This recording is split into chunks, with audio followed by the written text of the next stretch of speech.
Tell you what, If I could get Doc's money and his hours, you can tell him I said this. If I could get Paul Doherty's money and his hours, I would change jobs. I'd play a lot more golf. Ray never goes to the office either. You got all this for me? Yeah, I'm going to make sure you his hours, which are none at the office, and I want his money. Obviously, a lot of people here because of the game. How do you keep this from being too big a game, bigger than it really is? For us, I want our guys to embrace it. I think you got to remember these are college kids, and they've earned the right to have a big game and a big night. But at the same time, execution is going to decide who wins. For us, being mentally tough in a tough environment against a really good team that's going to present a lot of adversity for us. But as far as the whole big game atmosphere, I think it's great. This is what the kids want. This one game I don't have to worry about motivation and making sure that my guys are ready to play. Now, they need to understand that Louisville's defense, especially their deflections and their pressure, are something that we have not seen that type of defense this year yet. We haven't really had anybody come after us defensively. We've had good defensive teams that we've played against, but nobody that plays their style defensively. So that would be my biggest concern. About having guys ready to play. How's Justin look, or is it just day to day? Oh, well, he's still got the mean face, but he's got the bad ankle. So he looks the same. We'll see. He's not practicing today. Hopefully he can move around tomorrow. We'll know more then. If he walks in here, he'll tell you he's playing. And it's like I told his dad last night, if he's at a point where he can't play, I may not bring him to the game, or I may have to put him in the stands, or he'll try to check himself in. That's the kind of guy he is. And he tried to do it. He was begging to play at halftime of the Temple game. So we'll see. I don't have the answer until probably tomorrow. I'll know more, but it could go all the way till I'll know Thursday at shoot around for us. Our game day practice is Thursday at 11, so it could go that far. We saw a preview of what not having him is in the second half, but like if going into the game you're not going to have him, how does that change what you do without getting too specific? Well, it would give us some preparation time on what to do without him. And what to do without him for 10 minutes is Dave. What to do without him for 40 minutes becomes a lot different story, because Dave can only play so much. Dave plays, he's going to get fouls the more he plays, which is what happened at Temple. And he's only going to be capable of so many minutes. So the long term, if we were to have, to not have him for an entire game is the issue. And we got to have that plan ready. There's no question about that. That's obviously something that the staff has been talking about for the last 36 hours. Still formulating that plan? Yeah, not to be revealed. It's called, it's obviously it's tough. It's going to be a tremendous challenge. I got him. That was an inside. Okay. There's a little Butch Jones for him. 21 turnovers you had against them last year. Yeah, you can't. Look, if you play Louisville, at Louisville especially, if you turn the ball over, you might as well not even travel down 71. You got no chance. Easier said than done, and then the way they're shooting the ball in conference play is unbelievable. Do you feel any better equipped to deal with that press this year? Again, you would hope so, but we'll see. Like for Titus, it was the first time he played against them last year, and he had a rough night. Some of that was him, some of that was maybe myself putting him in bad positions. Obviously, we're showing him that film and hoping to rectify that. Our offense is totally different this year than it was last year. The thing about Louisville is if you take more than 2 dribbles, you're in trouble. If you try to keep dribbling that ball, they're going to take it from you. So we got a lot of guys that haven't played major minutes against them at the guard position, being Jelon, Troy, and Kevin. Those guys are my biggest concern in this game, because they have not seen that type of defense and the pressure that Louisville brings constantly, and they got great quickness out front with Russ and Rozier and Jones is back for them. You also have the 2 top scorers in the league, in SK and Russ Smith. Just a little bit about their personnel and what Russ Smith brings to the table. I think they're very similar. Obviously, SK's bigger, Russ is faster. Yeah. But I think when both of them are at their best, their shot selection is great. I think both of them at their worst is when they take too many shots and too many hard shots. Their teams both tend to excel when they're judicious with their shot selection, and their all-around offensive game is at its best.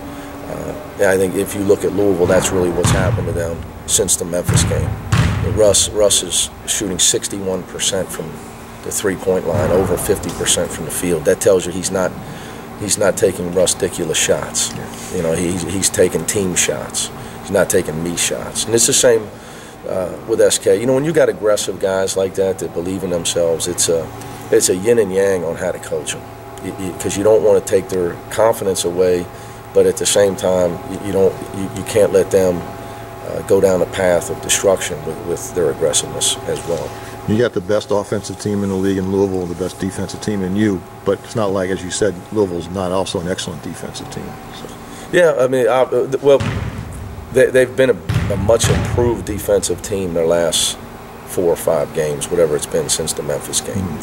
I think they've gotten to the point where they're changing defenses more, confusing their opponent in their last 4 or 5 games more effectively than they have all season, which would simulate who they've been the last couple of years, more in particular last season when they won it all.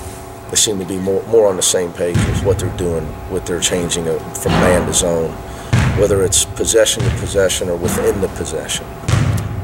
They get people standing around, and that's what you cannot do. You can't if you get confused and then you turn the ball over, or you take a horrible shot and they're going to go running down and laying it in. For us, the key offensively is take care of the ball and get a quality shot that we can rebound, because I think that's an area where we can have success. But that's easier said than done, but that's going to be the key for our offense: get a quality shot that we can rebound. I asked you about this at Media Day, about the future of playing them, and I know that's not on your mind right now, but any developments along those lines? And if this series does end at the end of this year, what do you think about that? Well, it'd be a shame if we never played again. You know, who knows what the future holds.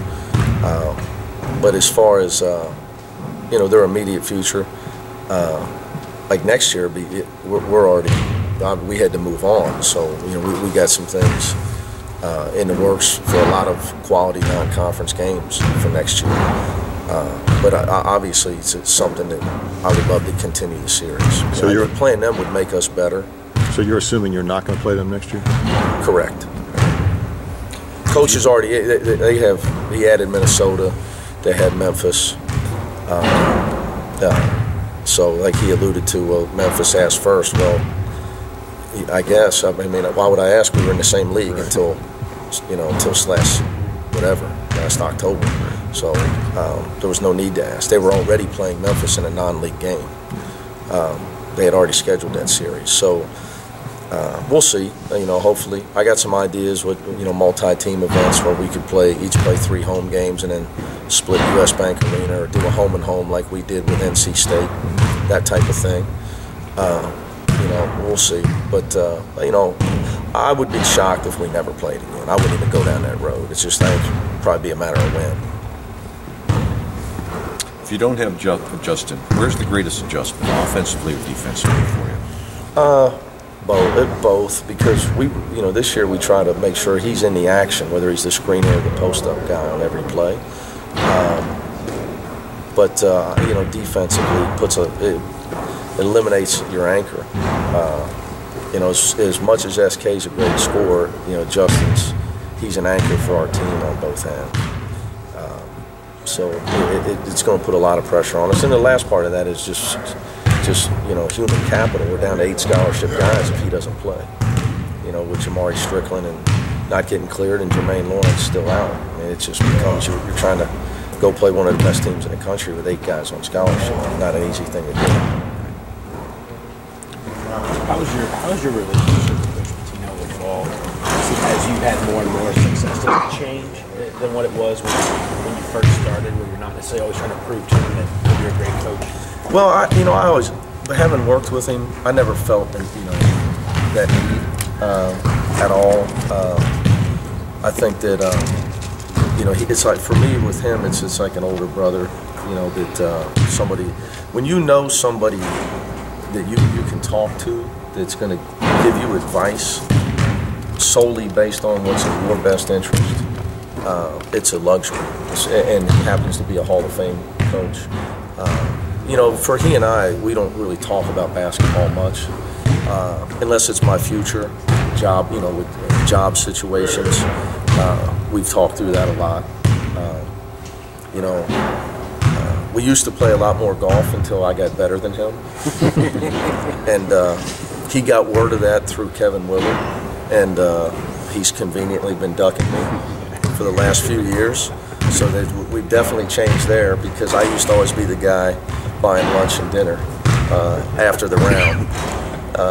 So that, yeah, it definitely has changed in that regard. But you know, I'm just it's been nice to. I'm so close to him and so close by that I'm able to see him a lot. And we just have a lot of mutual friends. I'm close with his kids. You know, Richard and I are close. His son Ryan, who lives in Manhattan, is living the life of Riley, 23 years old, living in the Upper East Side. You know, he and I are really close. So, you know, if I go to Churchill Downs with my father, I sit in his suite. You know, he opens it up for me. You know, he treats me like his little brother. So, you know, it's just a luxury for me. You know, it's been a great one of the great things happened in my life that, you know, he opened his world up to me.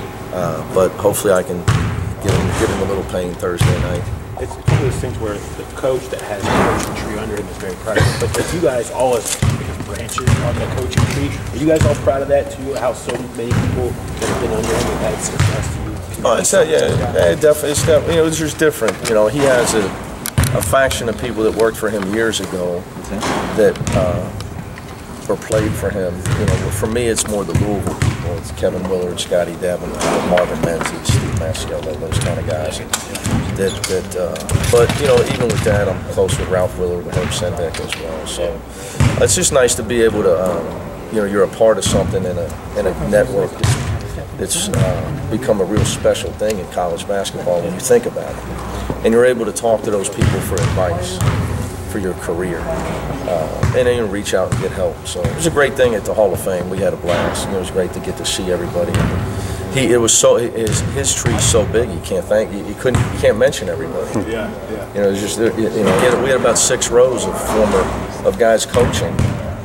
That, you know, and I had forgot that Brett Brown, who's the head coach of the Sixers, played for him at BU. I mean, it's just, literally we had 6 rows of guys. One of those things where you look around and wow, I can't. It's hard. Yeah. When you see it, you're like, you don't even really believe it. Yeah, that's exactly what it is. Yeah. That's exactly what it was up there. Yeah. You know, Frank Vogel. People don't know that Frank Vogel was a manager at Kentucky. Yeah. And, you know, he came there to learn how to coach under Rick Pitino, the guys that coaching the NBA All-Star game in a couple of weeks, and you know, one of the best young coaches, if not the best young coach in the NBA.